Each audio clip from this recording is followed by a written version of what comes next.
Mijeng tabiruba mayam punamakpu ahanbamaktada DN Entertainments ki maikaidagi taramna oksari. Matam kuirabagi tungda ngasi amuk mayamgidamay explain tawzagadoriba movie asigi maming 47 Ronin. Movie asi 2013 gi December 6 da release tawki. Film si IMDb da 10 gi manungda 6.2 gi ratings phangki amadi Google users singna 77% gi like piraba American action fantasy film amani. Film asigi director Carl Rains aduga film asigi producer singna Pamela Abdi amadi Eric McLeod. Film asi 18th century gi matamda Japan da thokiba asengba thodok amadi yumpham oiraga puthokiba film amani. Film asi nambada US dollar million saniga kunga manga sangne namki aduga film asi na tankiba senfam di supnatagi US dollar million samaga yankai mathoirong khaktamak tanki. Haibadi film asi yamna sen mangjaba film am haibdu oiki. Film asina sen yam tanba ngamkidabgi yamna sawba maram amadi movie asi release tawba matamda yamna maming lerab film sing maming khara pallabada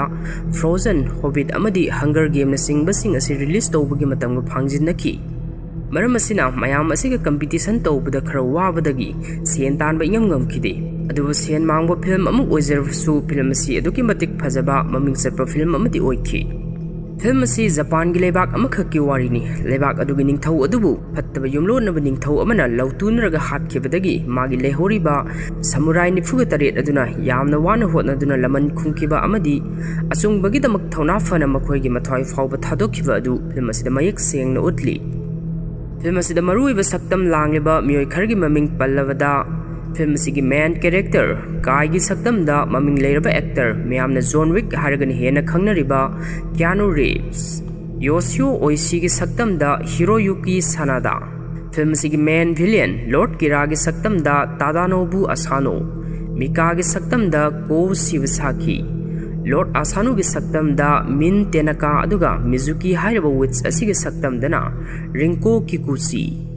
Faredudi mayam ay film asigi wari asiliba hawjaraklage aina wari asiliba matamda soiki lankiba amadi sithananta uwi yawba matamda ngakpiyo haina hanna haijari. Film asigi ihan hanba sin asida sakudaba nufa amana Japan da leiba leibak kharagi maramda wari liduna yengliba ikhoibu bhab tanaba khanghalli. Mamangai gi matamda Japan gi mafam kharada yamna ngakpa mitop amata sanghanba yadaba amadi umang wamang singda wits amadi diman mayam amalai haina thajanaba leibak khara lerami. Hariba yumlo nariba leibak sing asigi ningthau sing asi amana amabu yamni yengthinarami. Leibak sing asigi ningthau sing asibu Lord haina kawi aduga asigumba Lord sing asibu yengsilliba ningthaurel adubana Shogun haina khangnei. Leibak sing asigi mapu oiriba Shogun asi haikibada hongdaba amadi yamna matik mathauna leiba ningthaurel ama oirami. Leibak sing asibu santi leina thamba amadi Lord sing asibu ngakpi senbi bahaiba asina samurai singi amatta ngairaba lengdraba mathau oirami. Karigumba khudong thiba thodok amada samurai amana magi Lord adubu kanbiba amadi ngakpi senbiba ngamdrabadi samurai sing adu yamna ikainarami amadi samajna makhoibu hanthaba mityengde yenglami.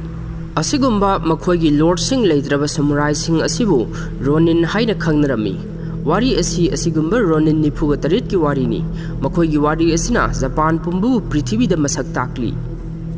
Wari asigi haurakpa saruk asida nupa masa amagi iroinana wari asi liba huraki. Nupa masa asi matau karamna ako hairiba leibak aduda lakhibano haibadu kana amatana khangde. Khara amana di mahag asi dimanni haina su hainarami aduga atopa khara amana amuk mahag asi tengu hairiba leibak adugi umang aduda leiba fatraba diman sing aduna yoglakpa mihat mipungi mahai masing ningthina hairaba miyoi amani haina su launarami. Nupa masa asina umang adugi diman sing adudagi nanthokutuna selakpa matam aduda magi makokta dakpham khara tarami. Mana asum selakpana ising khara leiba akutpa mafam amada khudi thijinduna ngaihak wanthaduna tarami. Kanagumba ama isingda taaduna leiba du ubadagi oishi nupa adugi manakta sangsilaki. Nupa adugi makokta tariba dakpham sing adu afaba khudam natte khalladuna mana nupa adubu ising manungda namsinduna hatke haina hotarami. Adubu nupa adu khudakta mikap thoklaktuna oishigi makhwangda yaliba thang adu ama sattuna magi mangaksam mapada thamlami. Asumna hek tawbaga mahak amuk wanthaduna isingda taakhirami. Tanza aduda oishina khudong chaba lauduna thang adu mu khungatuna nupa adubu hatke haina hotarami. ꯑꯗꯨꯕꯨ ꯃꯥꯒꯤ ꯃꯅꯤꯡꯗ ꯂꯩꯔꯤꯕ ꯂꯣꯔꯗ ꯑꯁꯥꯅꯣꯅ ꯑꯣꯏꯁꯤꯕꯨ ꯈꯥꯝꯖꯤꯜꯂꯝꯃꯤ꯫ ꯑꯣꯏꯁꯤꯅ ꯂꯣꯔꯗ ꯑꯁꯥꯅꯣꯗ ꯃꯍꯥꯛ ꯑꯁꯤ ꯗꯤꯃꯟꯒꯤ ꯃꯆꯥ ꯃꯁꯨꯁꯤꯡꯅꯤ, ꯃꯔꯝ ꯑꯁꯤꯅ ꯃꯥꯡꯍꯟꯈ꯭ꯔꯁꯤ ꯍꯥꯏꯅ ꯍꯥꯏꯔꯛꯈꯤ꯫ ꯑꯗꯨꯕꯨ ꯂꯣꯔꯗ ꯑꯁꯥꯅꯣꯅ ꯃꯍꯥꯛꯁꯨ ꯅꯍꯥꯛꯀꯨꯝꯕ ꯑꯉꯥꯡ ꯑꯃꯅꯤ, ꯃꯥꯕꯨ ꯀꯟꯕꯤꯔꯁꯤ ꯍꯥꯏꯅ ꯍꯥꯏꯔꯝꯃꯤ꯫ ꯂꯣꯔꯗ ꯑꯁꯥꯅꯣꯅ ꯍꯥꯏꯔꯤꯕ ꯑꯗꯨ ꯑꯣꯏꯁꯤꯅꯗꯤ ꯌꯥꯅꯤꯡꯂꯝꯗꯦ꯫ ꯑꯗꯨꯕꯨ ꯂꯣꯔꯗ ꯑꯁꯥꯅꯣꯅ ꯑꯉꯥꯡ ꯑꯗꯨꯗ ꯑꯣꯏꯁꯤꯅ ꯎꯕ ꯐꯪꯗꯕ ꯃꯇꯤꯛ ꯃꯒꯨꯟ ꯈꯔ ꯎꯔꯝꯃꯤ, ꯃꯔꯝ ꯑꯁꯤꯅ ꯃꯥꯅ ꯑꯉꯥꯡ ꯑꯗꯨꯕꯨ ꯀꯟꯕꯤꯔꯝꯃꯤ꯫ ꯑꯁꯨꯝꯅ ꯅꯨꯄꯥ ꯃꯆꯥ ꯑꯁꯤꯕꯨ ꯀꯟꯕꯤꯗꯨꯅ ꯂꯣꯔꯗ ꯑꯁꯥꯅꯣꯅ ꯃꯍꯥꯛꯄꯨ ꯃꯥꯒꯤ ꯃꯌꯨꯝꯗ ꯄꯨꯔꯛꯂꯝꯃꯤ꯫ ꯃꯍꯥꯛꯅ ꯅꯨꯄꯥ ꯃꯆꯥ ꯑꯗꯨꯗ ꯎꯈꯤꯕ ꯑꯗꯨꯒꯨꯝꯅ ꯃꯥꯒꯤ ꯑꯃꯠꯇ ꯄꯣꯛꯆꯕꯤ ꯃꯆꯥꯅꯨꯄꯤ ꯃꯤꯀꯥꯅꯁꯨ ꯅꯨꯄꯥ ꯃꯆꯥ ꯑꯗꯨꯗ ꯑꯇꯣꯞꯄ ꯃꯤꯑꯣꯏꯁꯤꯡꯅ ꯎꯕ ꯐꯪꯗꯕ ꯀꯔꯤꯒꯨꯝꯕ ꯃꯒꯨꯟ ꯈꯔ ꯎꯕ ꯐꯪꯂꯝꯃꯤ꯫ ꯂꯣꯔꯗ ꯑꯁꯥꯅꯣꯅ ꯀꯥꯏꯕꯨ ꯃꯈꯣꯏ ꯃꯌꯥꯝꯒꯤ ꯃꯔꯛꯇ ꯇꯣꯠꯅ ꯇꯤꯟꯅꯗꯨꯅ ꯂꯩꯍꯟꯕꯒꯤ ꯑꯌꯥꯕ ꯄꯤꯔꯝꯃꯤ꯫ ꯑꯗꯨꯕꯨ ꯃꯥꯒꯤ ꯁꯃꯨꯔꯥꯏꯁꯤꯡ ꯑꯗꯨꯅꯗꯤ ꯃꯍꯥꯛꯄꯨ ꯃꯈꯣꯏꯒꯤ ꯃꯔꯛꯇ ꯂꯩꯍꯟꯕ ꯑꯁꯤ ꯄꯥꯝꯂꯝꯗꯦ꯫ ꯃꯍꯥꯛꯅ ꯃꯔꯝ ꯑꯣꯏꯔꯒ ꯂꯩꯕꯥꯛ ꯑꯗꯨꯗ ꯑꯋꯥ ꯑꯅꯥ, ꯈꯨꯗꯣꯡꯊꯤꯕ ꯊꯧꯗꯣꯛ ꯀꯌꯥ ꯑꯃ ꯊꯣꯛꯍꯜꯂꯛꯄ ꯌꯥꯏ ꯍꯥꯏꯅ ꯊꯥꯖꯅꯔꯝꯃꯤ꯫ ꯃꯌꯥꯝꯅ ꯗꯤꯃꯟ ꯑꯃ ꯑꯣꯏꯅ ꯎꯖꯔꯕꯁꯨ ꯃꯤꯀꯥꯅꯗꯤ ꯀꯥꯏꯕꯨ ꯌꯥꯝꯅ ꯑꯐꯕ, ꯃꯤꯅꯨꯡꯁꯤ ꯆꯥꯎꯕ ꯃꯤꯑꯣꯏ ꯑꯃ ꯑꯣꯏꯅ ꯎꯔꯝꯃꯤ꯫ ꯃꯤꯀꯥ ꯀꯥꯏꯒ ꯂꯣꯏꯅꯅ ꯈꯨꯟ ꯑꯗꯨꯒꯤ ꯃꯇꯥꯏ ꯑꯣꯏꯔꯞꯅ ꯂꯩꯕ ꯎꯃꯪ ꯑꯃꯒꯤ ꯃꯅꯥꯛꯇ ꯂꯥꯛꯈꯤ꯫ ꯃꯈꯣꯏ ꯑꯅꯤꯅ ꯑꯁꯨꯝ ꯂꯥꯛꯄꯗ ꯑꯇꯦꯛꯄ ꯎꯁꯥ ꯈꯔ ꯊꯦꯡꯅꯔꯝꯃꯤ꯫ ꯎꯁꯥ ꯑꯗꯨ ꯀꯥꯏꯅ ꯈꯨꯟꯒꯠꯇꯨꯅ ꯃꯤꯀꯥꯗ ꯃꯗꯨ ꯀꯔꯤꯅꯣ ꯍꯥꯏꯅ ꯍꯪꯉꯤ꯫ ꯃꯤꯀꯥꯅ ꯏꯆꯝ ꯆꯝꯅ ꯃꯁꯤꯗꯤ ꯎꯁꯥꯅꯤ ꯍꯥꯏꯅ ꯍꯥꯏꯗꯣꯔꯛꯈꯤ꯫ ꯃꯇꯝ ꯑꯁꯤꯗ ꯀꯥꯏꯅ, ꯆꯨꯝꯃꯤ, ꯃꯁꯤ ꯎꯁꯥ ꯑꯃꯅꯤ, ꯑꯗꯨꯕꯨ ꯏꯆꯝ ꯆꯝꯕ ꯎꯁꯥ ꯑꯃꯗꯤ ꯅꯠꯇꯦ, ꯂꯝꯕꯤ ꯇꯥꯛꯄ ꯎꯁꯥ ꯑꯃꯅꯤ꯫ ꯃꯅꯥꯛꯇ ꯂꯩꯔꯤꯕ ꯁꯖꯤ ꯑꯗꯨꯗ ꯌꯦꯡꯂꯒ ꯁꯖꯤ ꯑꯗꯨꯅ ꯆꯠꯈꯤꯕꯒꯤ ꯈꯨꯗꯝꯅꯤ ꯎꯁꯥ ꯑꯗꯨꯅ ꯇꯦꯛꯂꯒ ꯇꯥꯔꯝꯂꯤꯕꯗꯣ ꯍꯥꯏꯅ ꯍꯥꯏꯔꯝꯃꯤ꯫ ꯃꯁꯤꯗꯒꯤ ꯑꯩꯈꯣꯏꯅ ꯀꯥꯏ ꯑꯁꯤ ꯁꯥ ꯉꯥꯁꯤꯡꯒꯤ ꯈꯣꯡꯒꯨꯜ ꯂꯤꯕ ꯉꯝꯕ ꯌꯥꯝꯅ ꯍꯩꯁꯤꯡꯕ ꯃꯤꯑꯣꯏ ꯑꯃꯅꯤ ꯍꯥꯏꯕꯁꯤꯁꯨ ꯈꯪꯕ ꯉꯝꯃꯤ꯫ ꯂꯣꯔꯗ ꯑꯁꯥꯅꯣ ꯑꯃꯗꯤ ꯃꯥꯒꯤ ꯃꯆꯥꯅꯨꯄꯤ ꯃꯤꯀꯥꯅ ꯃꯉꯣꯟꯗ ꯎꯠꯂꯤꯕ ꯃꯤꯅꯨꯡꯁꯤ ꯊꯧꯖꯥꯜ ꯑꯁꯤꯒꯤ ꯇꯧꯕꯤꯃꯜ ꯅꯣꯡꯃꯗꯤ ꯁꯨꯡꯁꯣꯏ ꯁꯣꯏꯗꯅ ꯎꯠꯈꯤꯅꯤ ꯍꯥꯏꯅ ꯃꯄꯨꯛꯅꯤꯡꯗ ꯆꯦꯠꯅ ꯅꯤꯡꯖꯔꯝꯃꯤ꯫ ꯃꯁꯤꯒꯤ ꯃꯈꯥ ꯇꯥꯔꯛꯄ ꯁꯤꯟ ꯑꯁꯤꯗ ꯑꯃꯨꯛ ꯎꯠꯂꯤꯕ ꯑꯁꯤꯅ ꯆꯍꯤ ꯈꯔꯒꯤ ꯃꯇꯨꯡ ꯀꯥꯏꯅ ꯃꯄꯨꯡ ꯃꯔꯩ ꯐꯥꯔꯛꯂꯕ ꯆꯥꯎꯔꯛꯂꯕ ꯃꯇꯝꯅꯤ꯫ ꯆꯥꯎꯔꯕ ꯈꯣꯡꯒꯨꯜ ꯑꯃꯗ ꯇꯥꯔꯝꯕ ꯃꯇꯨ ꯑꯃ ꯈꯨꯟꯒꯠꯇꯨꯅ ꯀꯥꯏꯅ ꯁꯥ ꯑꯃꯒꯤ ꯈꯣꯡꯒꯨꯜ ꯂꯤꯕ ꯉꯝꯅꯕ ꯍꯣꯠꯅꯔꯤ꯫ ꯀꯥꯏꯒꯤ ꯃꯅꯥꯛꯇ ꯑꯣꯏꯁꯤ ꯁꯒꯣꯜ ꯇꯣꯡꯗꯨꯅ ꯆꯪꯁꯤꯜꯂꯛꯈꯤ ꯑꯗꯨꯒ ꯃꯥꯕꯨ ꯀꯧꯔꯛꯈꯤ꯫ ꯀꯥꯏ ꯐꯝꯂꯝꯕꯗꯒꯤ ꯂꯩꯊꯣꯛꯇꯨꯅ ꯑꯣꯏꯁꯤꯗ ꯊꯧꯒꯜꯂꯣꯟ ꯎꯠꯂꯤ ꯑꯗꯨꯒ ꯁꯥ ꯑꯗꯨ ꯍꯧꯖꯤꯛꯀꯤ ꯑꯣꯏꯅꯗꯤ ꯆꯤꯡꯊꯛ ꯑꯗꯨꯗ ꯀꯥꯈꯠꯇꯨꯅ ꯂꯩꯈ꯭ꯔꯦ, ꯑꯗꯨꯕꯨ ꯃꯍꯥꯛ ꯁꯨꯡꯁꯣꯏ ꯁꯣꯏꯗꯅꯗꯤ ꯀꯨꯝꯊꯔꯛꯈꯤꯅꯤ꯫ ꯃꯔꯝ ꯑꯁꯤꯅ ꯃꯈꯣꯏ ꯃꯈꯥꯗ ꯁꯥ ꯑꯗꯨꯕꯨ ꯉꯥꯏꯔꯒ ലാꯟꯗꯥꯅꯕ ꯁꯦꯝ ꯁꯥꯗꯨꯅ ꯂꯩꯕꯅ ꯍꯦꯟꯅ ꯐꯒꯅꯤ ꯍꯥꯏꯅ ꯍꯥꯏꯔꯝꯃꯤ꯫ ꯀꯥꯏꯒꯤ ꯄꯥꯎ ꯑꯗꯨ ꯑꯣꯏꯁꯤꯅ ꯑꯃꯨꯛ ꯂꯣꯔꯗ ꯑꯁꯥꯅꯣꯗ ꯇꯝꯂꯝꯃꯤ꯫ ꯀꯥꯏ ꯎꯕꯗ ꯑꯁꯥꯅꯣꯅ ꯃꯀꯣꯛ ꯅꯣꯟꯊꯗꯨꯅ ꯃꯣꯃꯣꯟ ꯃꯤꯅꯣꯛ ꯑꯃꯒ ꯂꯣꯏꯅꯅ ꯊꯧꯒꯜꯂꯣꯟ ꯎꯠꯂꯝꯃꯤ꯫ ꯀꯥꯏꯁꯨ ꯃꯀꯣꯛ ꯅꯣꯟꯊꯗꯨꯅ ꯏꯄꯥ ꯄꯥꯈꯠꯅ ꯊꯧꯒꯜꯂꯣꯟ ꯎꯠꯆꯔꯝꯃꯤ꯫ ꯑꯁꯨꯝꯅ ꯀꯥꯏꯒꯤ ꯄꯥꯎꯇꯥꯛ ꯃꯇꯨꯡ ꯏꯟꯅ ꯂꯣꯔꯗ ꯑꯁꯥꯅꯣꯒꯤ ꯁꯃꯨꯔꯥꯏꯁꯤꯡ ꯑꯗꯨ ꯆꯤꯡꯈꯣꯡ ꯑꯗꯨꯗ ꯁꯥ ꯑꯗꯨꯕꯨ ꯂꯥꯟꯗꯥꯅꯕ ꯁꯦꯝ ꯁꯥꯗꯨꯅ ꯂꯩꯔꯝꯃꯤ꯫ ꯃꯈꯣꯏꯅ ꯃꯤꯀꯨꯞ ꯅꯥꯍꯨꯝ ꯁꯤꯡꯅ ꯂꯩꯔꯤꯉꯩ ꯃꯇꯝ ꯑꯁꯤꯗ ꯇꯝꯊꯤꯔꯕ ꯆꯥꯎꯔꯕ ꯁꯥ ꯑꯗු ꯃꯈꯣꯏꯒꯤ ꯃꯃꯥꯡꯗ ꯆꯦꯟꯊꯣꯔꯛꯂꯝꯃꯤ꯫ ꯁꯃꯨꯔꯥꯏꯁꯤꯡ ꯑꯗꯨꯅ ꯁꯥ ꯑꯗꯨꯗ ꯂꯥꯟꯗꯥꯕ ꯍꯧꯔꯝꯃꯤ, ꯑꯗꯨꯕꯨ ꯃꯈꯣꯏꯅ ꯇꯧꯔꯤꯕ ꯑꯗꯨꯅ ꯁꯥ ꯑꯗꯨꯕꯨꯗꯤ ꯃꯥꯏꯊꯤꯕ ꯄꯤꯕ ꯉꯝꯂꯝꯗꯦ꯫ ꯃꯗꯨꯗꯒꯤ ꯁꯥ ꯑꯗꯨꯅ ꯂꯣꯔꯗ ꯑꯁꯥꯅꯣꯕꯨ ꯃꯥꯒꯤ ꯃꯃꯩ ꯑꯗꯨꯅ ꯍꯥꯏꯍꯠꯂꯝꯂꯒ ꯑꯍꯥꯡꯕ ꯂꯝꯄꯥꯛ ꯑꯃꯔꯣꯝꯗ ꯌꯥꯝꯅ ꯌꯥꯡꯅ ꯆꯦꯟꯈꯤꯔꯝꯃꯤ꯫ ꯂꯣꯔꯗ ꯑꯁꯥꯅꯣ ꯂꯩꯃꯥꯏꯗ ꯇꯥꯗꯨꯅ ꯂꯩꯕꯗꯨ ꯎꯕꯗ ꯑꯣꯏꯁꯤ ꯂꯣꯔꯗꯀꯤ ꯃꯅꯥꯛꯇ ꯆꯪꯁꯤꯜꯂꯛꯈꯤ꯫ ꯑꯗꯨꯕꯨ ꯂꯣꯔꯗ ꯑꯁꯥꯅꯣꯅ ꯁꯥ ꯑꯗꯨꯕꯨ ꯍꯥꯠꯂꯨ ꯍꯥꯏꯅ ꯌꯥꯊꯪ ꯄꯤꯔꯛꯄꯗꯒꯤ ꯑꯣꯏꯁꯤꯁꯨ ꯁꯥ ꯑꯗꯨꯅ ꯆꯦꯟꯈꯤꯕ ꯃꯥꯏꯀꯩ ꯑꯗꯣꯝꯗ ꯆꯦꯜꯂꯛꯂꯝꯃꯤ꯫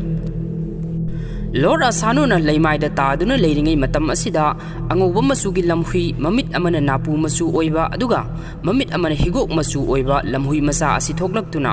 ꯑꯁꯥꯅꯣꯗ ꯌꯥꯝꯅ ꯃꯨꯟꯅ ꯌꯦꯡꯂꯛꯂꯝꯃꯤ, ꯑꯗꯨꯒ ꯃꯐꯝ ꯑꯗꯨꯗꯒꯤ ꯌꯥꯝꯅ ꯌꯥꯡꯅ ꯑꯃꯨꯛ ꯆꯦꯟꯈꯤꯔꯝꯃꯤ꯫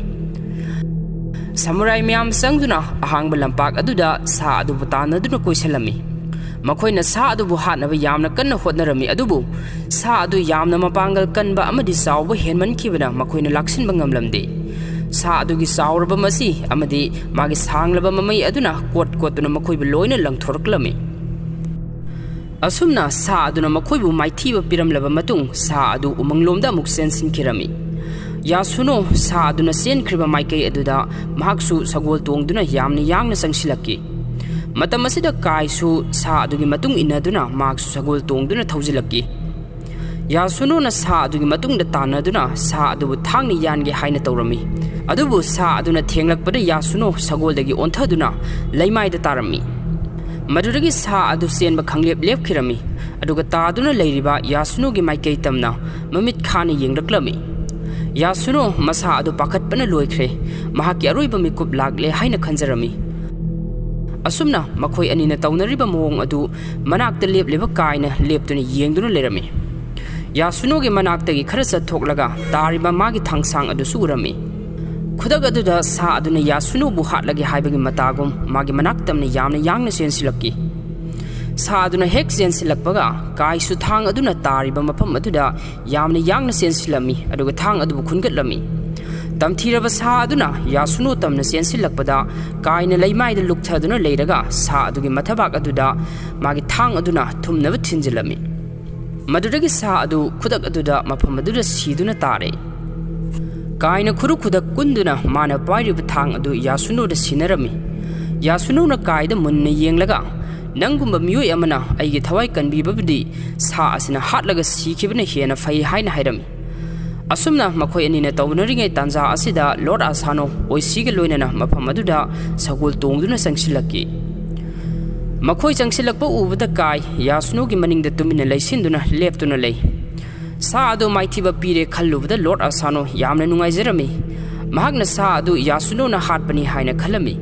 ꯃꯔꯝ ꯑꯁꯤꯅ ꯃꯥꯅ ꯌꯥꯁꯨꯅꯣꯕꯨ ꯃꯇꯤꯛ ꯃꯊꯧꯅꯥ ꯌꯥꯝꯅ ꯐꯩ ꯍꯥꯏꯗꯨꯅ ꯊꯥꯒꯠꯂꯝꯃꯤ ꯑꯗꯨꯒ ꯍꯧꯖꯤꯛꯇꯤ ꯃꯈꯣꯏꯒꯤꯁꯨ ꯑꯀꯟꯕ ꯁꯃꯨꯔꯥꯏ ꯑꯃ ꯂꯩꯔꯕꯅꯤꯅ ꯂꯩꯕꯥꯛ ꯑꯗꯨꯒꯤ ꯁꯣꯒꯟ ꯑꯗꯨꯕꯨ ꯃꯈꯣꯏꯒꯤ ꯂꯝ ꯑꯗꯨꯗ ꯇꯔꯥꯝꯅ ꯑꯣꯛꯄꯒꯤ ꯊꯧꯔꯝ ꯑꯃ ꯄꯥꯡꯊꯣꯛꯄ ꯌꯥꯔꯒꯅꯤ ꯍꯥꯏꯅ ꯍꯥꯏꯔꯝꯃꯤ꯫ ꯑꯣꯏꯁꯤꯅ ꯁꯥ ꯑꯗꯨꯒꯤ ꯃꯁꯤ ꯑꯃ ꯊꯥꯡꯅ ꯀꯛꯇꯨꯅ ꯂꯣꯔꯗ ꯑꯁꯥꯅꯣꯗ ꯄꯤꯔꯝꯃꯤ꯫ ꯁꯥ ꯑꯗꯨꯒꯤ ꯃꯁꯤ ꯑꯗꯨ ꯂꯣꯔꯗ ꯑꯁꯥꯅꯣꯅ ꯁꯃꯨꯔꯥꯏꯁꯤꯡ ꯑꯗꯨꯒꯤ ꯃꯃꯥꯡꯗ ꯊꯥꯡꯒꯠꯂꯗꯨꯅ ꯑꯀꯣ ꯂꯩꯕꯥꯛꯅ ꯌꯥꯏꯐꯔꯦ ꯍꯥꯏꯅ ꯂꯧꯔꯝꯃꯤ꯫ ꯇꯁꯦꯡꯕꯗꯤ ꯁꯥ ꯑꯗꯨ ꯀꯥꯏꯅ ꯍꯥꯠꯄꯅꯤ ꯍꯥꯏꯕꯁꯤ ꯀꯅꯥ ꯑꯃꯠꯇꯅ ꯈꯪꯈꯤꯗ꯭ꯔꯦ꯫ ꯌꯥꯁꯨꯅꯣꯅꯁꯨ ꯍꯥꯏꯗꯣꯛꯈꯤꯗ꯭ꯔꯦ꯫ ꯑꯁꯨꯝꯅ ꯂꯣꯔꯗ ꯑꯁꯥꯅꯣ ꯃꯥꯒꯤ ꯁꯃꯨꯔꯥꯏꯁꯤꯡ ꯑꯗꯨꯒ ꯂꯣꯏꯅꯅ ꯃꯌꯨꯝꯗ ꯍꯟꯈ꯭ꯔꯦ꯫ ꯀꯥꯏꯒꯤ ꯃꯈꯨꯠꯇ ꯇꯩꯔꯤꯕ ꯏ ꯃꯌꯥꯝ ꯑꯗꯨ ꯎꯔꯒ ꯁꯥ ꯑꯗꯨ ꯀꯥꯏꯅ ꯍꯥꯠꯄ ꯑꯣꯏꯒꯅꯤ ꯍꯥꯏꯕꯒꯤ ꯆꯤꯡꯅꯕ ꯑꯃꯗꯤ ꯑꯣꯏꯁꯤꯒꯤ ꯃꯊꯃꯣꯏꯗ ꯑꯗꯨꯃꯛ ꯐꯥꯎꯈꯤꯔꯝꯃꯤ꯫ ꯃꯌꯥꯝꯅ ꯆꯠꯈꯤꯕ ꯑꯗꯨ ꯀꯥꯏꯅ ꯇꯨꯃꯤꯟꯅ ꯂꯦꯞꯂꯒ ꯌꯦꯡꯗꯨꯅ ꯂꯩꯍꯧꯏ꯫ ꯃꯇꯝ ꯑꯁꯤꯗ ꯃꯥꯒꯤ ꯅꯥꯀꯟꯗꯒꯤ ꯉꯁꯥꯏꯒꯤ ꯑꯉꯧꯕ ꯃꯆꯨꯒꯤ ꯂꯝꯍꯨꯏ ꯑꯗꯨ ꯃꯣꯡꯁꯣꯡ ꯑꯃꯗꯒꯤ ꯊꯣꯛꯂꯛꯈꯤ ꯑꯗꯨꯒ ꯀꯥꯏꯗ ꯃꯨꯟꯅ ꯌꯦꯡꯂꯝꯃꯤ꯫ ꯀꯥꯏꯅꯁꯨ ꯂꯝꯍꯨꯏ ꯑꯗꯨꯗ ꯃꯨꯟꯅ ꯌꯦꯡꯁꯤꯜꯂꯝꯃꯤ꯫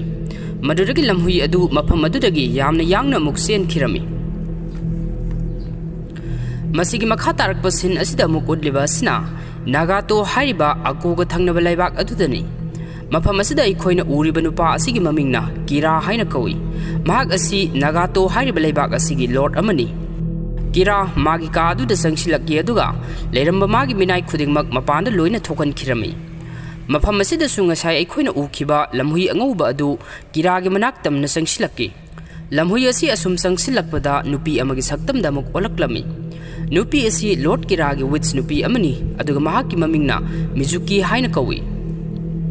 ꯃꯍꯥꯛ ꯑꯁꯨꯝ ꯆꯪꯁꯤꯜꯂꯛꯂꯒ ꯀꯤꯔꯥꯒꯤ ꯊꯣꯡꯖꯤꯜ ꯃꯄꯥꯟꯗ ꯂꯦꯞꯂꯔꯦ꯫ ꯃꯤꯖꯨꯀꯤ ꯍꯦꯛ ꯎꯕꯒ ꯀꯤꯔꯥꯅ ꯍꯧꯖꯤꯛꯁꯨ ꯂꯣꯔꯗ ꯑꯁꯥꯅꯣ ꯍꯤꯡꯂꯤꯕ꯭ꯔꯥ ꯍꯥꯏꯅ ꯍꯪꯂꯛꯈꯤ꯫ ꯃꯤꯖꯨꯀꯤꯅ ꯃꯍꯥꯛ ꯍꯧꯖꯤꯛꯁꯨ ꯍꯤꯡꯂꯤ ꯍꯥꯏꯅ ꯈꯨꯝꯃꯤ꯫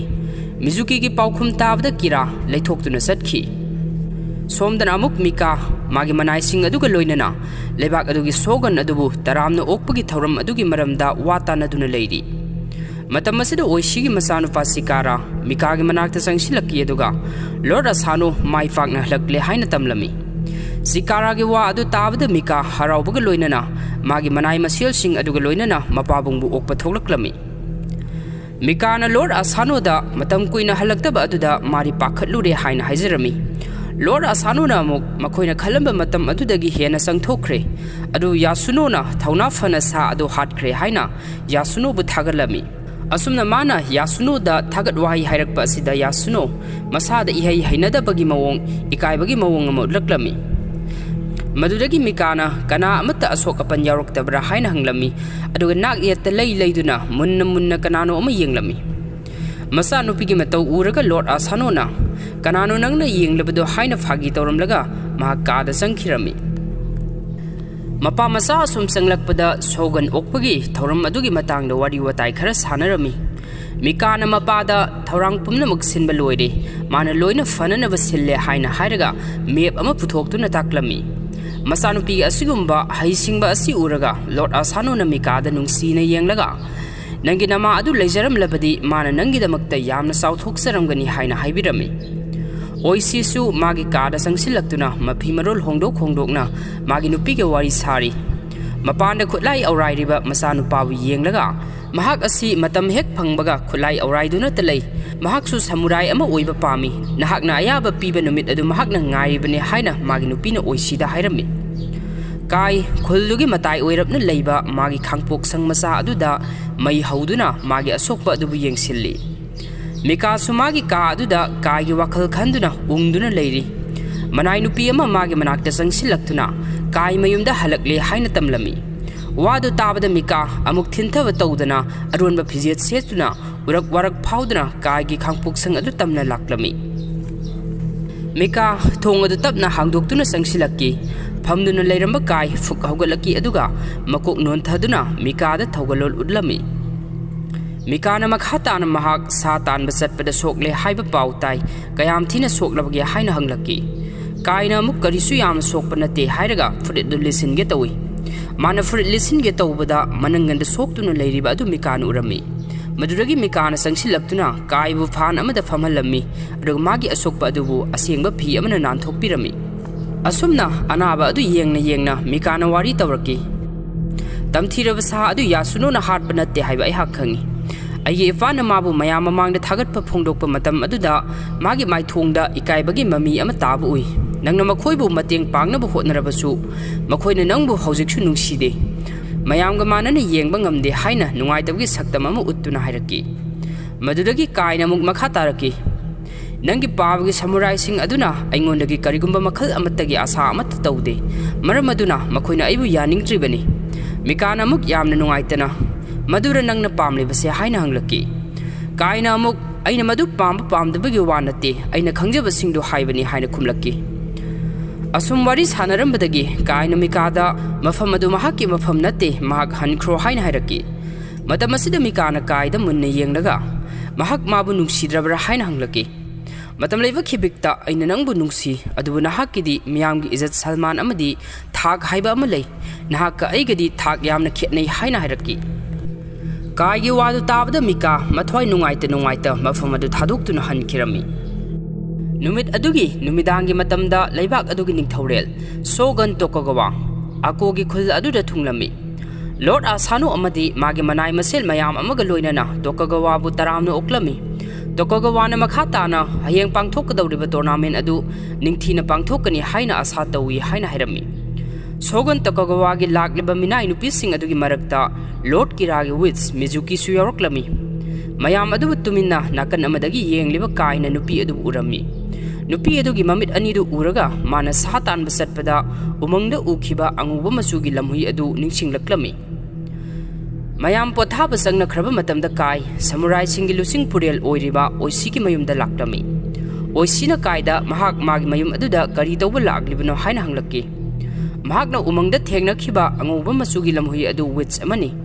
ꯍꯥꯏꯔꯤꯕ ꯋꯤꯠꯆ ꯑꯗꯨ ꯍꯧꯖꯤꯛ ꯇꯣꯀꯨꯒꯥꯋꯥꯒꯤ ꯃꯤꯅꯥꯏ ꯅꯨꯄꯤꯁꯤꯡꯒꯤ ꯃꯔꯛ ꯑꯁꯤꯗ ꯌꯥꯎꯔꯦ ꯍꯥꯏꯅ ꯇꯝꯂꯝꯃꯤ꯫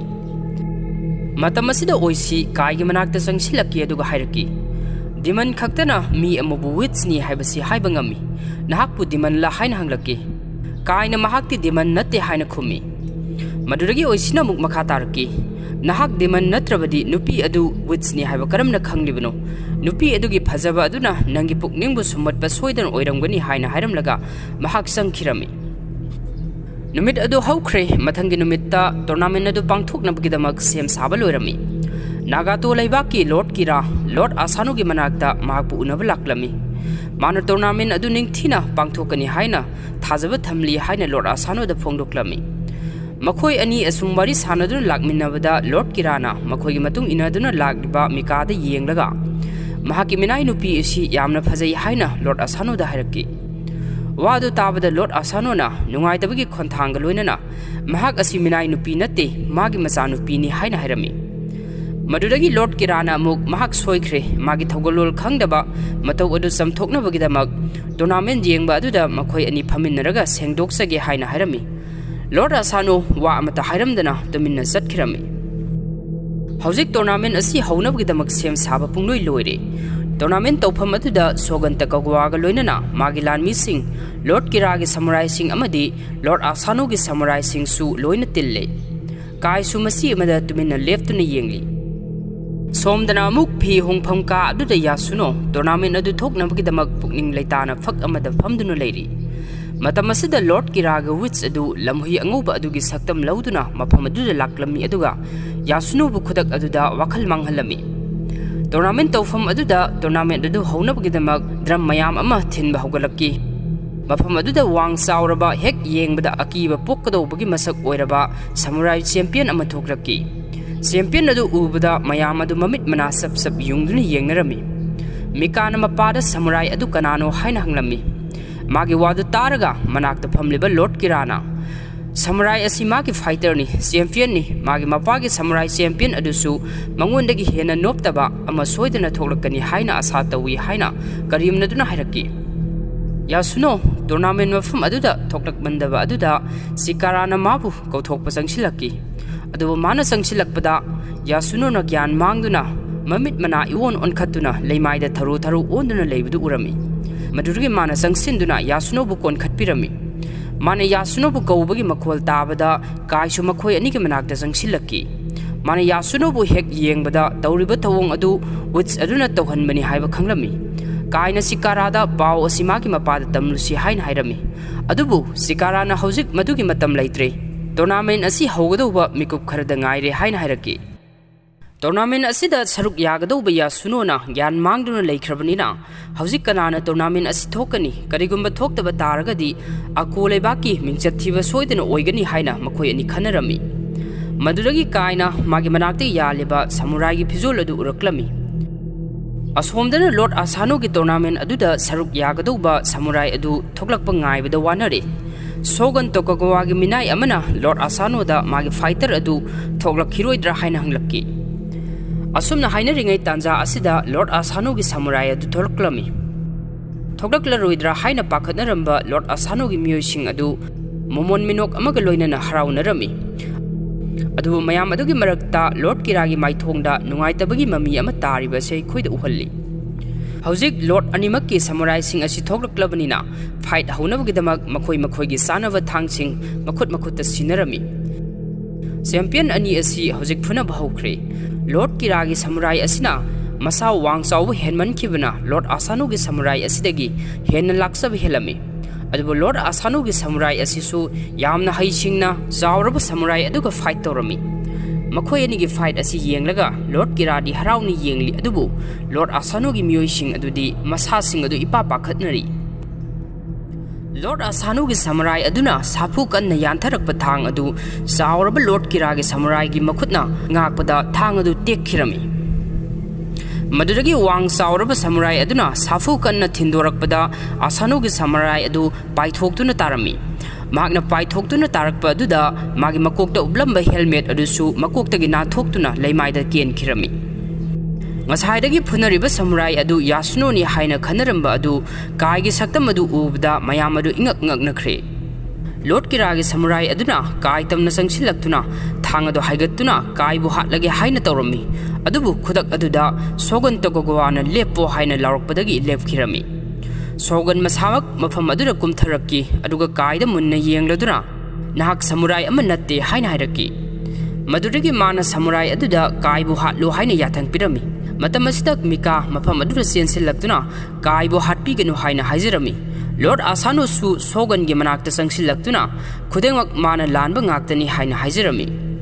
Shogun aduna yamna sauna kaibu thina phudat lo haina hairamlaga magi mafamda sangkhirami. Lord Asano su sauba henman khibana magi masano pi adu makhudang paiduna singduna pukhirami. Oisina kaigi phizit sing adu lawthoklami aduga samurai miyam sangduna mabu mananganda seitupna kanduna phudatlami. Numidangi matam oire Lord Kira amadi Mizuki makhoina leiriba ka aduda watanari. Mizuki na hairi hauzik Lord Asano gi wakhal asi laitada ba haibadu oire asigumba asengba tanja asi lawraga akubu khudum channaba tawrasi akiba punamak loina thadoklo mana loina fanaba sillage haina hairami. Masigi matung mana mantra jadu khara sizinaduna Lord Kiragi haksangdagi I marik khara lawthoklami aduga I marik sing adu mahu puba mirang ama olhallami. Masigi matungda Mizuki Lord Asano natumliba mafam aduda lona paisinduna sanglaki aduga ngasagi mahu puba mirang adu Lord Asano gi masinda thadarami. Mirang aduna Lord Asano gi masinda mahu puba mahi khara thadarami aduga mafam adumaktada mirang adu mangkhirami. Mirang aduna thadaramba hu adugi mayaina Lord Asano gi wakhal asi hauzik laitadre.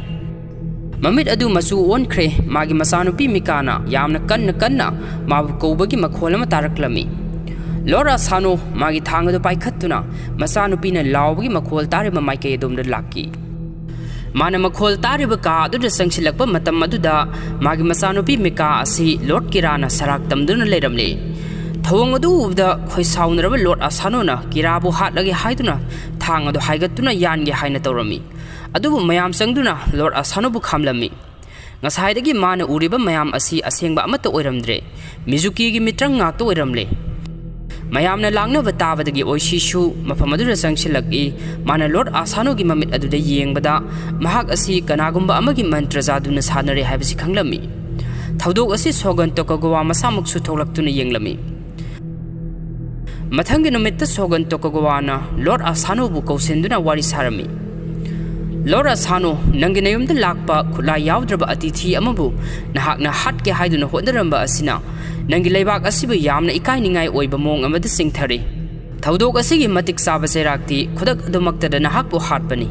Adubu nangna mamangda leibak asigidamak tawkhiba amadi pangthokhiba afaba thawak mayam adubu ikai khumnaba utpa oina nahak seppuku tawraga nasana tomta sijabi yagani haina yathang piraklami. Masida seppuku haiduna wahi ama sizinariba asi yamna artha leiba Japan gi wahi amani.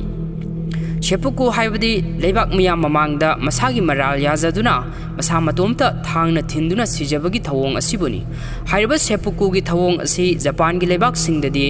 yamna ikai khumnaba thawong amu oirami. Lord Asano ka amada oisiga tumina wari sanaduna leiri.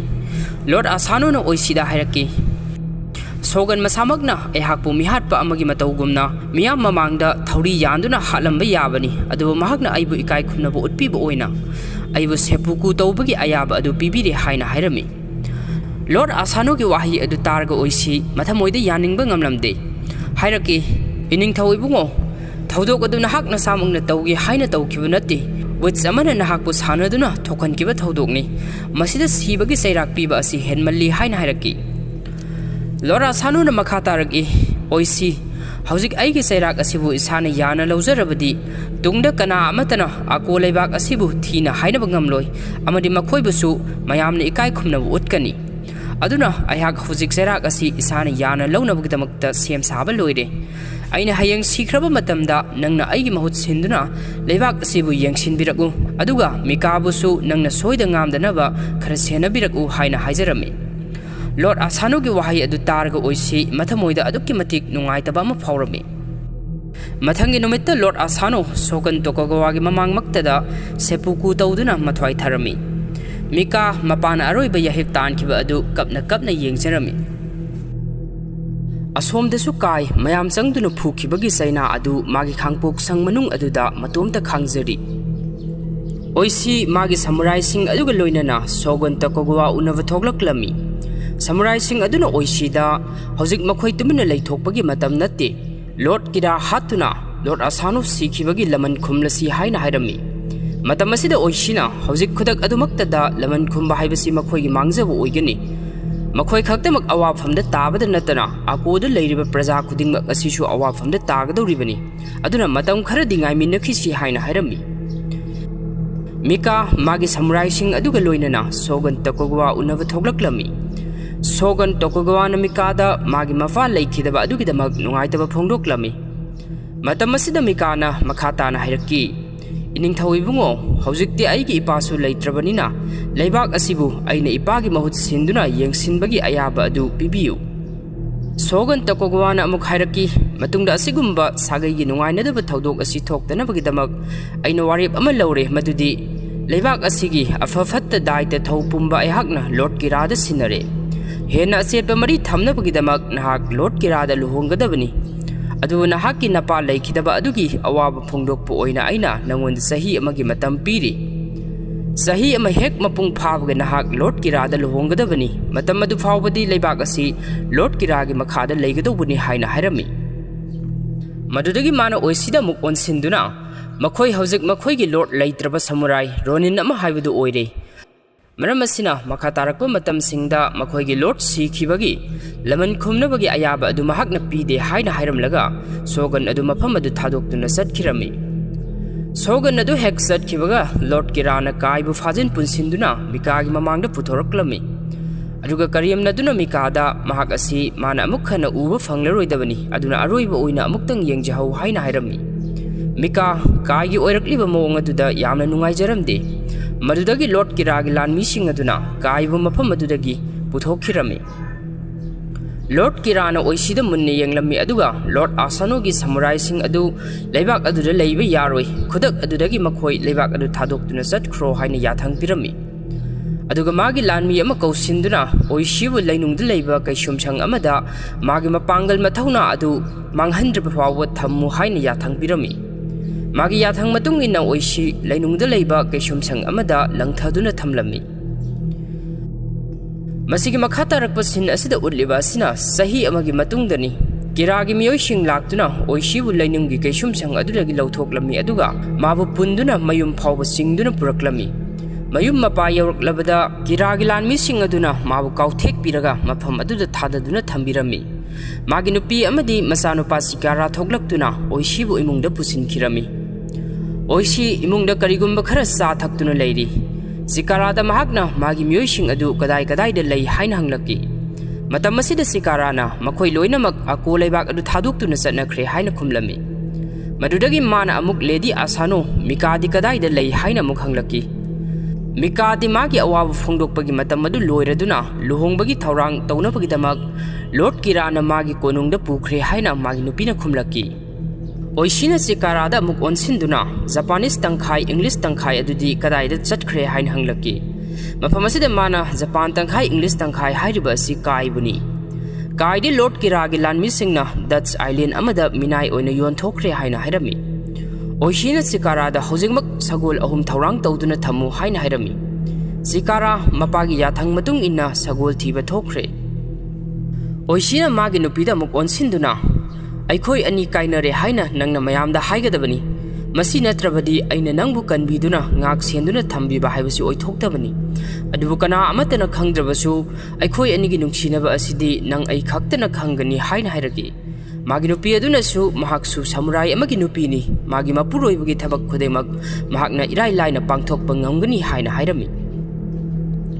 numidangi matamda oishi Dutch island da khongsan nabgi damak thoklakle Mana salamdagi mikup aduda sikarada thabak ama sinarami mana sikarada thang ama pirami aduga thang adu magi samurai sing aduda uttuna makhoi loinamak hafta amagi manungda black lake da unasi haina hayu haina hairami masi hairamlaga oishi sagol tongduna Dutch island tamna kaibu thiba laklami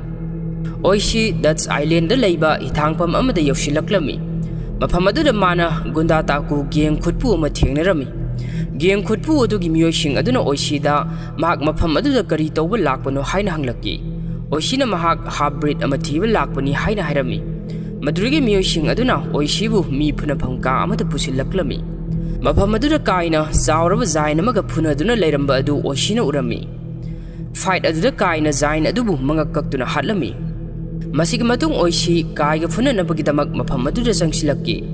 kaina sangsilaktuna oishida hana khut thaba horklami Oishishu magi thangaduna ngakthokduna kaida mahak oishini haina hairami madu haira phawbada kaina oishida khut thaba leplamde masidagi kaina laksaba henjilaktuna kaina oishibu leimaida namsinduna thamlami masigi khudongchaba asi lawraduna oishina kaida hojik Lady Asano mika awafamda tare mahak hojik nangi mateng yamna darkar oire Ayhak Lady Asano bu kanba satkadawribani masida nahak yawni natraga yawroi haibadu aingona khanghallu haina hairaki kaina phuk hawgatuna mahaksu satkani haina ingit ama piraklami madudagi makhoi ani asum phunarambadagi tanja ama lawduna mafam adudagi senthoraklami makhoi ani na mafam adudagi senthorakpa matam aduda mafam aduda leiramliba giyengi miyoising aduna makhoi ani bu nongmaina kaptuna tanraklami Oishina yamna haisingna makhoina senthorokliba thong adu mai chakhalami aduga laibak phabadagi makhoi ani mafam adudagi asoi angam amata yawdana nanthoroklami makhoi ani asum satna wari saduna lagi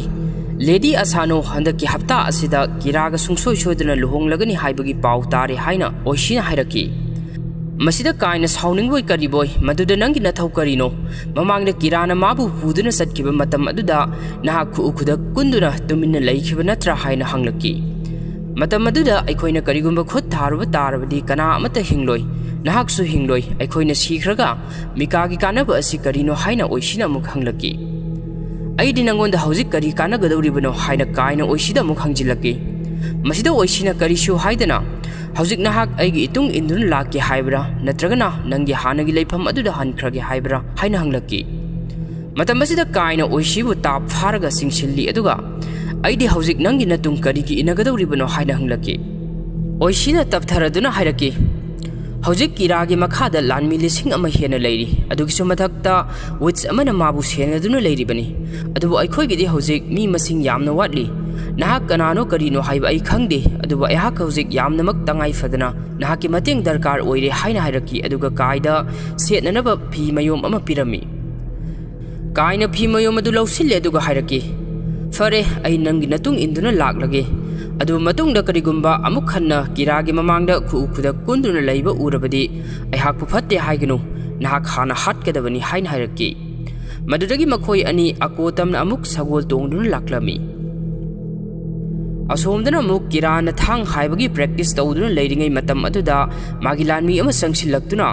ꯁꯃꯨꯔꯥꯏ ꯑꯃꯅ ꯃꯇꯦꯡ ꯄꯥꯡꯕꯗꯒꯤ that's ꯑꯥꯏꯂꯦꯟꯗꯒꯤ ꯀꯥꯏ ꯅꯥꯟꯊꯣꯛꯇꯨꯅ ꯆꯦꯟꯈ꯭ꯔꯦ ꯍꯥꯏꯅ ꯇꯝꯂꯝꯃꯤ ꯄꯥꯎ ꯑꯗꯨ ꯇꯥꯕꯗ ꯂꯣꯔꯗ ꯀꯤꯔꯥ ꯌꯥꯝꯅ ꯁꯥꯎꯅꯤꯡꯂꯝꯃꯤ ꯃꯗꯨꯗꯒꯤ ꯃꯥꯅ ꯃꯥꯒꯤ ꯋꯤꯠꯁ ꯃꯤꯖꯨꯀꯤꯗ ꯑꯣꯟꯁꯤꯟꯗꯨꯅ ꯑꯣꯏꯁꯤꯕꯨ ꯊꯦꯡꯅꯕ ꯃꯐꯝꯗ ꯍꯥꯠꯇꯣꯛꯂꯒ ꯄꯨꯔꯛꯎ ꯍꯥꯏꯅ ꯌꯥꯊꯪ ꯄꯤꯔꯝꯃꯤ ꯀꯥꯏ ꯑꯃꯗꯤ ꯑꯣꯏꯁꯤ ꯃꯈꯣꯏ ꯑꯅꯤ ꯑꯀꯣ ꯌꯧꯁꯤꯜꯂꯛꯂꯝꯃꯤ ꯃꯍꯥꯛꯅ ꯉꯁꯥꯏ ꯊꯦꯡꯅꯁꯤ ꯍꯥꯏꯈꯤꯕ ꯃꯐꯝ ꯑꯗꯨꯗ ꯖꯤꯀꯥꯔꯥꯅ ꯁꯃꯨꯔꯥꯏꯁꯤꯡ ꯑꯗꯨꯕꯨ ꯈꯣꯝꯖꯤꯟꯗꯨꯅ ꯄꯨꯔꯛꯂꯝꯃꯤ ꯁꯃꯨꯔꯥꯏꯁꯤꯡ ꯑꯗꯨꯅ ꯑꯣꯏꯁꯤꯕꯨ ꯑꯃꯨꯛ ꯍꯟꯅ ꯎꯕꯗ ꯃꯈꯣꯏ ꯌꯥꯝꯅ ꯍꯔꯥꯎꯔꯝꯃꯤ ꯃꯗꯨꯗꯒꯤ ꯃꯈꯣꯏꯅ ꯃꯐꯝ ꯑꯗꯨꯃꯛꯇꯗ ꯂꯣꯔꯗ ꯑꯁꯥꯅꯣꯕꯨ ꯂꯧꯅꯝ ꯇꯧꯗꯨꯅ ꯍꯥꯠꯈꯤꯕꯒꯤ ꯂꯃꯟ ꯈꯨꯝꯗ꯭ꯔꯤꯕ ꯐꯥꯎꯕ ꯀꯤꯔꯥꯕꯨ ꯍꯥꯠꯇ꯭ꯔꯤꯕ ꯐꯥꯎꯕ ꯃꯈꯣꯏ ꯑꯆꯨꯝꯕꯒꯤꯗꯃꯛ ꯂꯦꯞꯀꯅꯤ ꯑꯃꯗꯤ ꯂꯥꯟꯐꯝꯗꯒꯤ ꯃꯥꯏ ꯂꯩꯗꯨꯅ ꯆꯦꯟꯂꯣꯏ ꯍꯥꯏꯅ ꯋꯥꯁꯛꯅꯔꯝꯃꯤ ꯃꯁꯤꯒꯤ ꯃꯇꯨꯡ ꯃꯦꯞ ꯑꯃ ꯄꯨꯊꯣꯔꯛꯇꯨꯅ ꯃꯈꯣꯏꯒꯤ ꯂꯥꯂꯣꯡꯁꯤꯡ ꯑꯗꯨ ꯑꯣꯏꯁꯤꯅ ꯁꯃꯨꯔꯥꯏꯁꯤꯡ ꯑꯗꯨꯗ ꯇꯥꯛꯂꯝꯃꯤ ꯀꯤꯔꯥꯅ ꯃꯥꯒꯤ ꯃꯄꯥ ꯃꯄꯨꯁꯤꯡꯒꯤ ꯈꯨꯕꯝꯗ ꯂꯥꯏ ꯈꯨꯔꯨꯝꯕ ꯂꯥꯛꯄ ꯃꯇꯝ ꯑꯗꯨꯗ ꯃꯈꯣꯏꯅ ꯂꯥꯟꯗꯥꯒꯗꯕꯅꯤ ꯍꯥꯏꯅ ꯍꯥꯏꯔꯝꯃꯤ ꯃꯇꯝ ꯑꯁꯤꯗ ꯍꯖꯃꯥ ꯀꯧꯕ ꯁꯃꯨꯔꯥꯏ ꯑꯃꯅ ꯍꯧꯖꯤꯛ ꯃꯈꯣꯏꯒꯤꯗꯤ ꯂꯥꯟꯃꯤ ꯃꯁꯤꯡ ꯃꯌꯥꯝ ꯑꯃ ꯋꯥꯠꯂꯤ ꯃꯇꯧ ꯀꯔꯝꯅ ꯃꯈꯣꯏꯕꯨ ꯂꯥꯟꯊꯦꯡꯅꯒꯅꯤ ꯍꯥꯏꯅ ꯑꯣꯏꯁꯤꯗ ꯍꯥꯏꯔꯛꯈꯤ ꯑꯣꯏꯁꯤꯅ ꯁꯃꯨꯔꯥꯏ ꯑꯗꯨꯗ ꯃꯈꯣꯏ 2-3 ꯆꯠꯇꯨꯅ ꯃꯈꯣꯏꯒꯤ ꯍꯥꯟꯅꯒꯤ ꯁꯃꯨꯔꯥꯏ ꯀꯥꯡꯕꯨ ꯑꯗꯨ ꯈꯣꯝꯖꯤꯜꯂꯨꯔꯣ ꯑꯗꯨꯒ ꯑꯃꯨꯛ ꯍꯟꯅ ꯃꯈꯣꯏ ꯐꯥꯔꯝ ꯍꯥꯎꯁ ꯑꯃꯗ ꯊꯦꯡꯅꯁꯤ ꯍꯥꯏꯅ ꯍꯥꯏꯔꯝꯃꯤ ꯑꯗꯨꯒ ꯃꯥꯒꯤ ꯊꯥꯡ ꯑꯗꯨ ꯁꯃꯨꯔꯥꯏ ꯑꯗꯨꯗ ꯁꯤꯟꯅꯔꯝꯃꯤ ꯃꯁꯤꯒ ꯂꯣꯏꯅꯅ ꯏꯁꯣꯒꯥꯏ ꯍꯥꯏꯔꯤꯕ ꯁꯃꯨꯔꯥꯏ ꯑꯗꯨꯗꯅ ꯂꯣꯔꯗ ꯀꯤꯔꯥꯒꯤ ꯄꯥꯎ ꯂꯧꯅꯕꯒꯤꯗꯃꯛ ꯊꯥꯈꯤꯔꯝꯃꯤ ꯃꯇꯝ ꯑꯁꯤꯗ ꯌꯥꯁꯨꯅꯣꯅ ꯀꯥꯏꯗ ꯃꯨꯟꯅ ꯌꯦꯡꯂꯒ ꯃꯍꯥꯛꯇꯤ ꯃꯐꯝ ꯑꯁꯤꯗ ꯀꯔꯤ ꯇꯧꯕ ꯂꯥꯛꯂꯤꯕꯅꯣ ꯍꯥꯏꯅ ꯍꯪꯂꯛꯈꯤ ꯀꯥꯏꯕꯨ ꯃꯍꯥꯛꯅ ꯃꯐꯝ ꯑꯗꯨꯗ ꯐꯨꯔꯛꯄꯅꯤ ꯍꯥꯏꯅ ꯑꯣꯏꯁꯤꯅ ꯍꯥꯏꯔꯝꯃꯤ ꯃꯍꯥꯛꯇꯤ ꯁꯃꯨꯔꯥꯏꯁꯨ ꯅꯠꯇꯦ ꯃꯈꯣꯏꯒ ꯃꯥꯒ ꯆꯠꯃꯤꯟꯅꯕ ꯌꯥꯔꯣꯏ ꯍꯥꯏꯅ ꯍꯥꯏꯔꯒ ꯌꯥꯁꯨꯅꯣꯅ ꯀꯥꯏꯕꯨ ꯐꯨꯒꯦ ꯇꯧꯔꯝꯃꯤ ꯑꯗꯨꯕꯨ ꯑꯣꯏꯁꯤꯅ ꯃꯈꯣꯏ ꯑꯅꯤꯕꯨ ꯈꯥꯝꯖꯤꯜꯂꯝꯃꯤ ꯃꯈꯣꯏ ꯍꯧꯖꯤꯛ ꯀꯅꯥ ꯑꯃꯠꯇ ꯁꯃꯨꯔꯥꯏ ꯅꯠꯇ꯭ꯔꯕꯅꯤ ꯃꯍꯥꯛꯀꯤ ꯃꯇꯦꯡ ꯗꯔꯀꯥꯔ ꯑꯣꯏꯔꯤ ꯍꯥꯏꯅ ꯍꯥꯏꯔꯝꯃꯤ ꯃꯁꯤꯒꯤ ꯃꯇꯨꯡ ꯑꯣꯏꯁꯤꯒꯤ ꯀꯥꯡꯕꯨ ꯑꯗꯨ ꯎꯌꯦꯠꯁꯨ ꯍꯥꯏꯔꯤꯕ ꯊꯥꯡ ꯁꯥꯕꯒꯤ ꯈꯨꯡꯒꯪ ꯑꯗꯨꯗ ꯂꯥꯛꯂꯝꯃꯤ ꯑꯗꯨꯕꯨ ꯃꯐꯝ ꯑꯗꯨꯗ ꯃꯈꯣꯏꯅ ꯌꯧꯔꯛꯄ ꯃꯇꯝ ꯑꯗꯨꯗꯗꯤ ꯈꯨꯟꯖꯥ ꯑꯃꯠꯇꯁꯨ ꯂꯩꯔꯝꯗ꯭ꯔꯦ ꯈꯨꯟꯒꯤ ꯂꯩꯔꯛ ꯈꯨꯂꯛꯁꯤꯡ ꯑꯗꯨ ꯃꯣꯡꯐꯝꯒꯤ ꯃꯣꯡꯐꯝ ꯉꯥꯛꯇ ꯑꯣꯏꯗꯨꯅ ꯂꯩꯔꯝꯂꯦ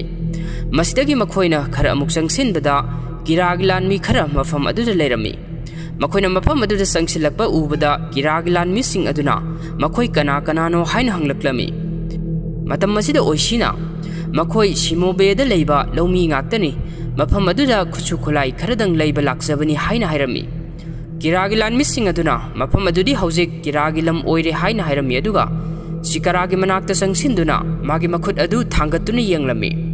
ꯃꯗꯨꯗꯒꯤ ꯂꯥꯟꯃꯤ ꯑꯗꯨꯅ ꯃꯥꯒꯤ ꯃꯈꯨꯠ ꯑꯗꯨ ꯂꯧꯃꯤꯒꯤ ꯃꯈꯨꯠ ꯃꯥꯟꯗꯦ ꯍꯥꯏꯅ ꯌꯥꯝꯅ ꯆꯤꯡꯅꯅ ꯍꯥꯏꯔꯛꯂꯝꯃꯤ ꯃꯇꯝ ꯑꯁꯤꯗ ꯀꯥꯏꯅ ꯌꯥꯝꯅ ꯍꯩꯁꯤꯡꯅ ꯂꯥꯟꯃꯤꯁꯤꯡ ꯑꯗꯨꯒꯤ ꯃꯔꯛꯇ ꯆꯪꯁꯤꯟꯗꯨꯅ ꯃꯈꯣꯏꯒꯤ ꯊꯥꯡꯁꯤꯡ ꯑꯗꯨ ꯃꯨꯟꯗꯨꯅ ꯂꯥꯟꯃꯤꯁꯤꯡ ꯑꯗꯨꯕꯨ ꯍꯥꯠꯇꯣꯛꯂꯝꯃꯤ ꯑꯗꯨꯒ ꯅꯥꯟꯊꯣꯛꯇꯨꯅ ꯆꯦꯟꯈꯤꯕ ꯂꯥꯟꯃꯤ ꯑꯃꯕꯨꯁꯨ ꯃꯥꯅ ꯇꯦꯟꯅ ꯀꯥꯞꯊꯔꯝꯃꯤ ꯃꯥꯒꯤ ꯃꯇꯤꯛ ꯃꯊꯧꯅꯥ ꯑꯗꯨ ꯎꯕꯗ ꯂꯥꯛꯃꯤꯟꯅꯔꯤꯕ ꯁꯃꯨꯔꯥꯏꯁꯤꯡ ꯑꯗꯨ ꯇꯨꯃꯤꯟꯅ ꯂꯦꯞꯇꯨꯅ ꯌꯦꯡꯗꯨꯅ ꯂꯩꯔꯝꯃꯤ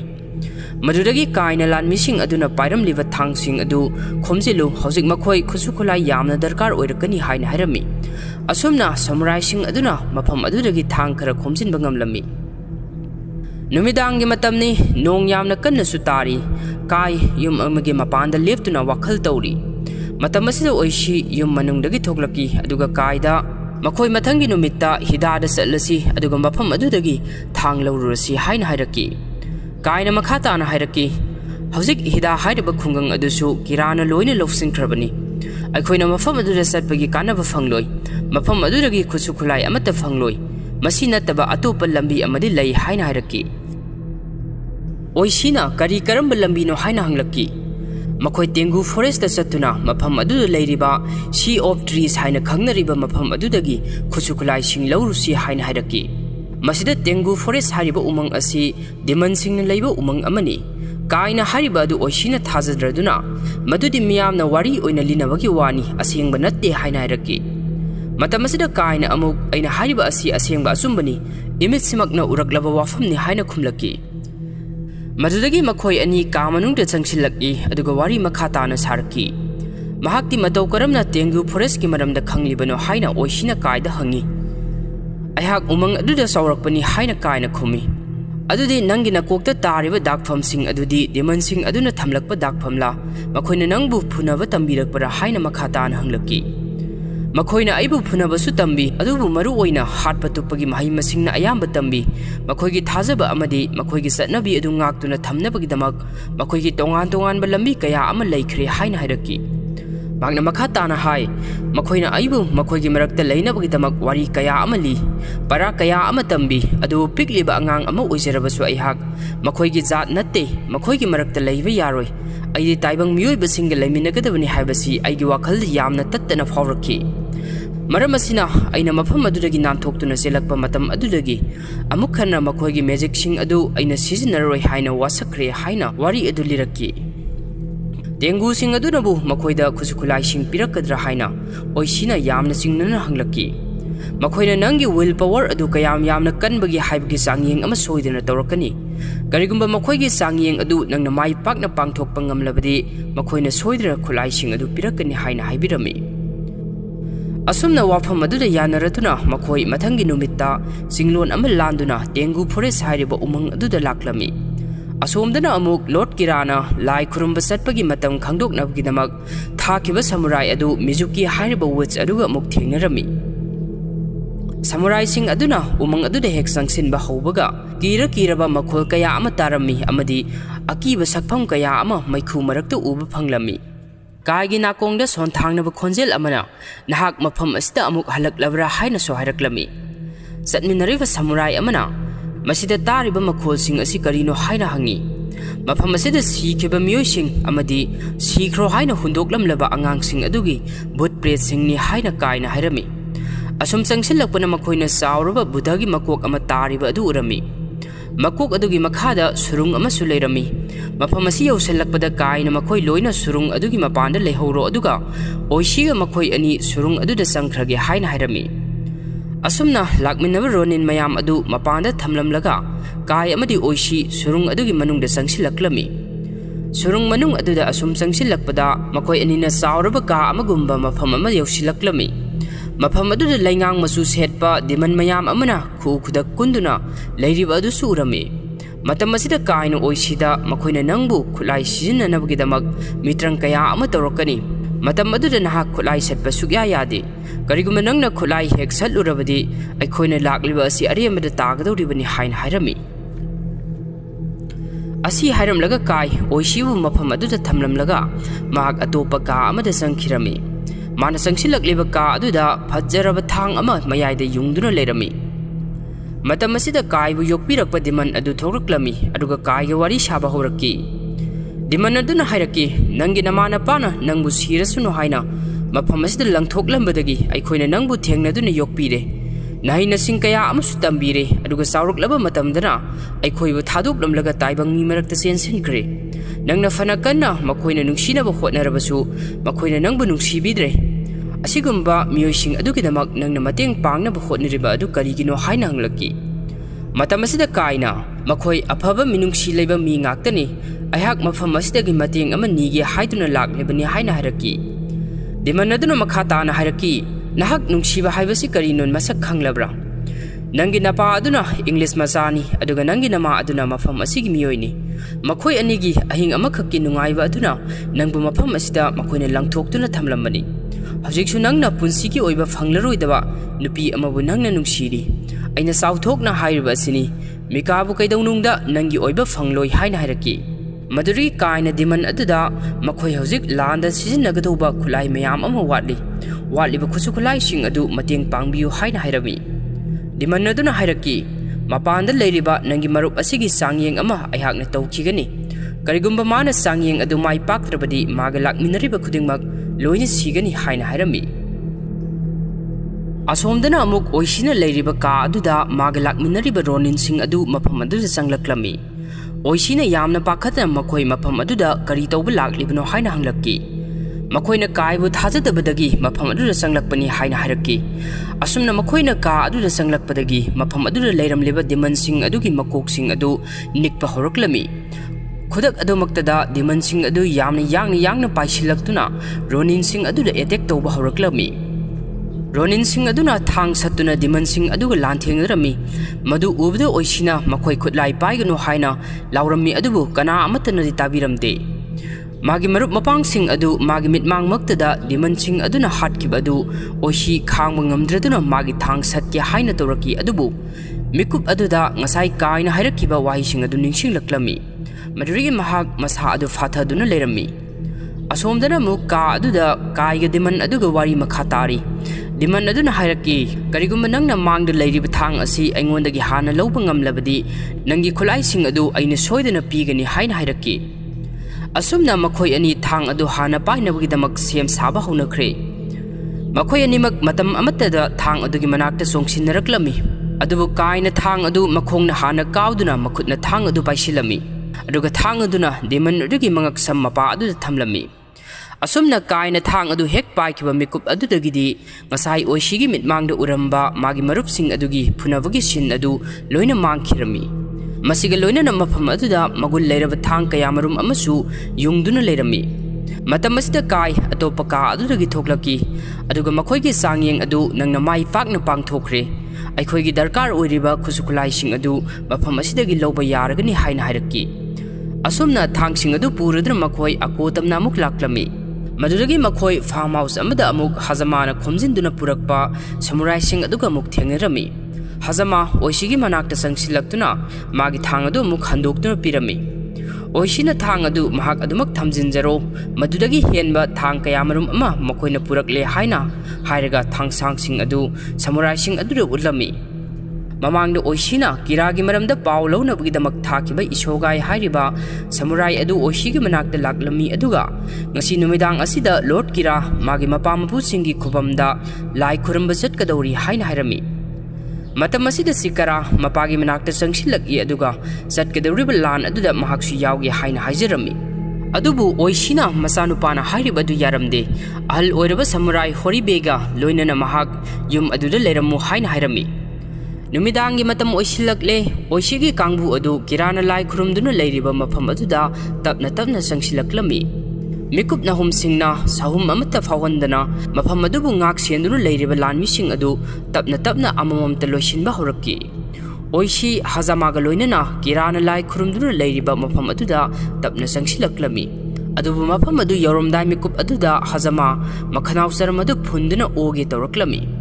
maduragi ngasai makai kira saduna leiram lebi wits adu mamai leithoraki aduga hazamabu magi sakti adu sijinaduna hingna mai chakhalami thawong adu ubada Mizukina hazamabu khudum chanduna sanabani makhoibu phananaba sinba thawrangni haiba asi oishina khanglaklami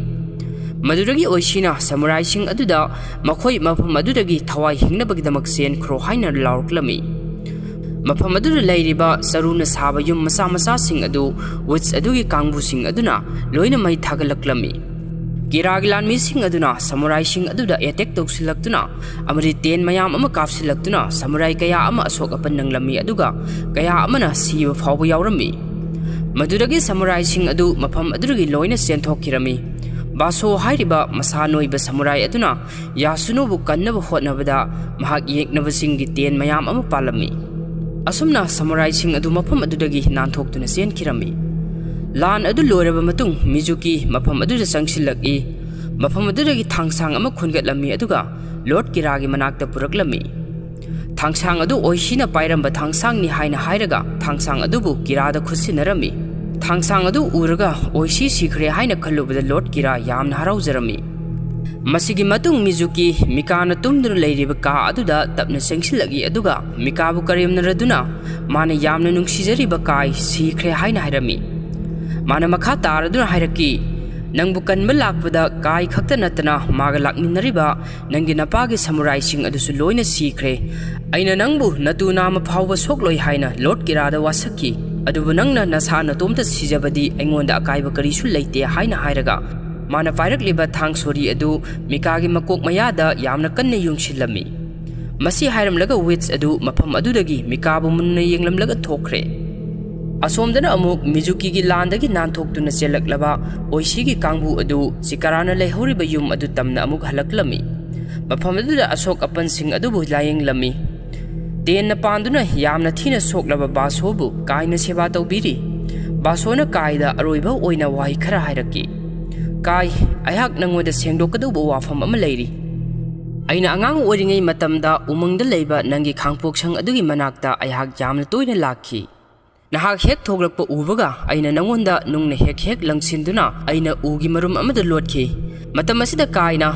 ayhaksu nung thomlakliba adu nahak ni haiba khangi haina hairaki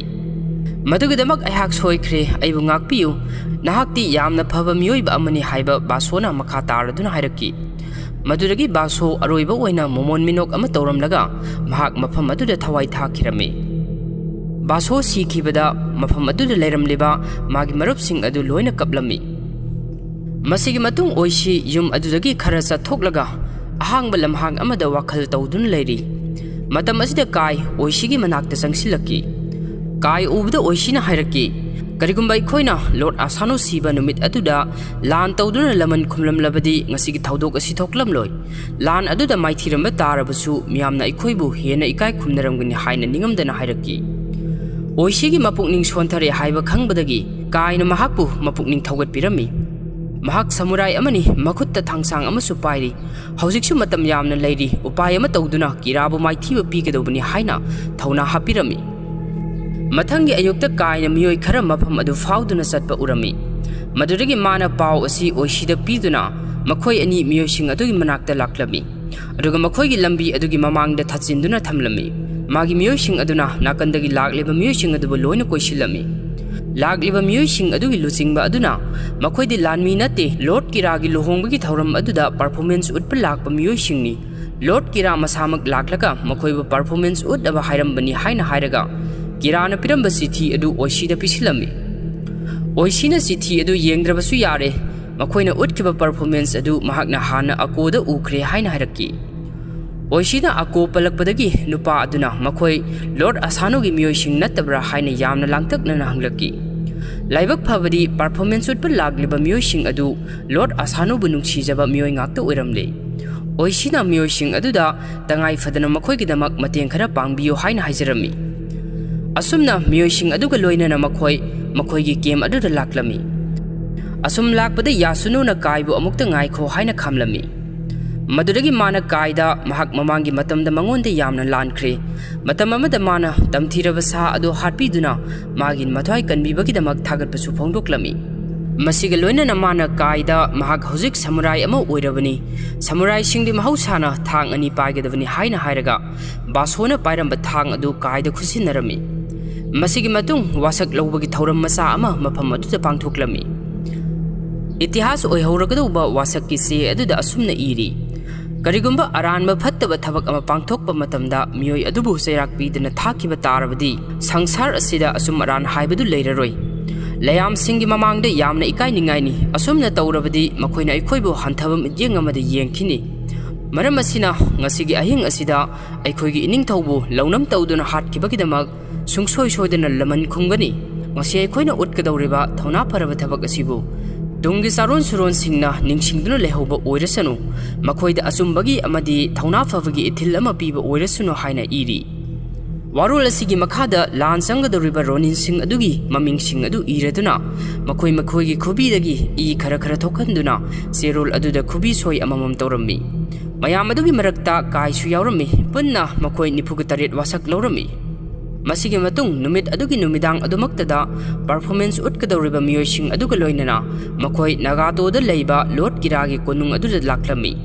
makhoi khara amadi masak lotuna fizol hongduna so utkadawriba miyoising aduga sangminaraklami oishi su masam angoba ama upsinduna masak lotuna makhoigi marak aduda yawraklami ꯀꯣꯅꯨꯡꯒꯤ gate ꯌꯧꯔꯛꯄ ꯃꯇꯝꯗ ꯊꯣꯡꯉꯥꯛꯄꯁꯤꯡ ꯑꯗꯨꯅ ꯃꯈꯣꯏꯕꯨ check ꯇꯧꯔꯝꯃꯤ, ꯑꯗꯨꯕꯨ ꯆꯤꯡꯅꯅꯤꯡꯉꯥꯏ ꯑꯣꯏꯕ ꯀꯔꯤꯁꯨ ꯌꯥꯎꯗꯕꯗꯒꯤ ꯃꯈꯣꯏꯕꯨ ꯃꯅꯨꯡꯗ ꯊꯥꯖꯤꯟꯈꯤꯔꯝꯃꯤ꯫ ꯑꯁꯨꯝꯅ ꯃꯈꯣꯏ ꯁꯣ ꯎꯠꯀꯗꯧꯔꯤꯕ ꯃꯐꯝ ꯑꯗꯨꯗ ꯆꯪꯁꯤꯜꯂꯛꯂꯝꯃꯤ꯫ ꯀꯥꯏꯁꯨ ꯃꯁꯛ ꯂꯣꯠꯇꯨꯅ ꯑꯃꯨꯕ ꯃꯥꯏꯈꯨꯝ ꯌꯥꯎꯕ ꯇꯨꯄꯤ ꯑꯃ ꯎꯞꯇꯨꯅ ꯃꯐꯝ ꯑꯗꯨꯗ ꯆꯪꯂꯛꯂꯝꯃꯤ꯫ ꯂꯣꯔꯗ ꯀꯤꯔꯥ ꯑꯃꯗꯤ ꯃꯤꯀꯥꯁꯨ ꯁꯣ ꯎꯠꯀꯗꯧꯔꯤꯕ ꯃꯐꯝ ꯑꯗꯨꯗ ꯊꯣꯛꯂꯛꯂꯝꯃꯤ꯫ ꯃꯥꯒꯤ ꯃꯅꯥꯏ ꯃꯁꯤꯜ ꯃꯌꯥꯝ ꯑꯗꯨꯒ ꯂꯣꯏꯅꯅ ꯂꯣꯔꯗ ꯀꯤꯔꯥꯅ ꯃꯌꯥꯏ ꯇꯥꯡꯕ ꯂꯧꯔꯗꯨꯅ ꯁꯣ ꯑꯗꯨ ꯌꯦꯡꯅꯕꯒꯤꯗꯃꯛ ꯃꯈꯣꯏꯒꯤ ꯐꯝꯐꯝ ꯑꯗꯨꯗ ꯐꯝꯅꯈ꯭ꯔꯦ꯫ ꯑꯉꯥꯟꯕ ꯃꯩꯖꯥꯎ ꯈꯔ ꯊꯥꯟꯒꯠꯇꯨꯅ ꯄꯔꯐꯣꯃꯦꯟꯁ ꯑꯗꯨ ꯎꯠꯄ ꯍꯧꯔꯛꯂꯝꯃꯤ꯫